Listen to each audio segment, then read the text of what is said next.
coisa você vai concordar comigo: Deus é perfeito. Mas talvez você não pensou das obras das mãos dele. Às vezes você não vê muito sentido na obra da mão de Deus e não dá muita atenção naquilo que ele fez por você.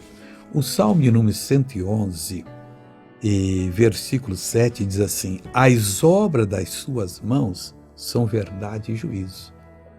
Tudo que Deus fizer por você, aquilo é verdade, é julgamento. Acabou. Aquele mal não existe mais na sua vida. Ele foi erradicado, foi destruído. E diz mais: fiéis todos os seus mandamentos. Não tem um mandamento que Deus deu que não seja fiel. Como assim, missionário? Você cumpriu aquele mandamento, ele lhe ensina alguma coisa. O mandamento de Deus é a nossa sabedoria, o nosso entendimento. É preciso não correr dos mandamentos, mas procurar praticá-los, que nós vamos ser sábios, vamos ser abençoados em nome do Senhor.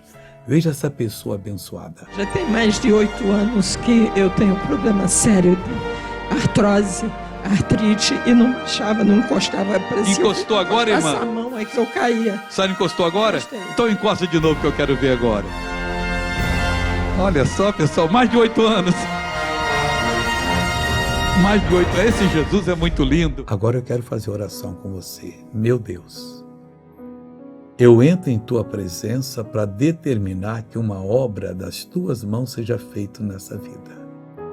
Que essa pessoa, Deus, seja completamente abençoada, porque todas as tuas obras são verdade, são fiéis. Todas as tuas obras, meu Deus, fazem bem para a gente. Eu mando todo o mal sair dessa vida, em nome de Jesus Cristo. E amém.